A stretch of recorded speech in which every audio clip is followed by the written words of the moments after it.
Hello everyone, আসসালামু আলাইকুম। ইতিহাঞ্জলস makeover থেকে ইতিহাঞ্জল বলছি। কি অবস্থা, কেমন আছেন সবাই? সো এই ব্রাইডটাকে দেখতে পাচ্ছেন, আমি ওনার আফটার বিফোর লুক নিয়েছি।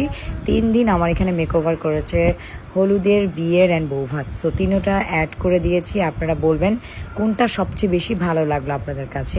এক একজনের কাছে এক একটা অবশ্যই ভালো লাগবে জানি, তো আপনারা কমেন্ট করবেন যে পার্সোনালি আপনাদের কাছে কোনটা বেশি ভালো লাগছে।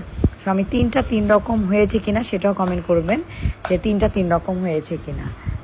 সো অনেকেই আমাদের এখানে 3 দিন করে, 2 দিন করে মেকওভার করে, 4 দিনও করে, 5 দিনও করে। সো সবার অ্যাড করা অনেক সময় পসিবল হয় না, কারণ অনেক রাশের মধ্যে আমরা থাকি আলহামদুলিল্লাহ। সো এইটা আমার কাছে কেন জানি মনে হলো শ্যামলা মেয়েদের এত বেশি প্রিটি লাগে। আমার মনে হয় আমি শ্যামলা মেয়ে সাজার পর আমার অনেক বেশি ভালো লাগে। অনেকেই বলে যে শ্যামলা মেয়েদের নাকি মেকআপ বসাতে অনেক প্রবলেম হয়, এই সেই। আসলে হলেও বাট ওদের অনেক বেশি সুন্দর লাগে, তাই না? সো আমি যেটা বললাম, আপনাদের কাছে আমার কথাটা ভালো লাগলো কিনা জানাবেন। একটা কথা বলবো, আমাদের ফুল অ্যাড্রেস বলে দিয়েছি, পুরান ঢাকা লক্ষ্মী বাজার। স্বপ্ন সামনে এসে আমাদের পেজে নাম্বারে কল দিয়ে কনফার্ম করবেন ইতিহাঞ্জলস মেকওভার কোথায়।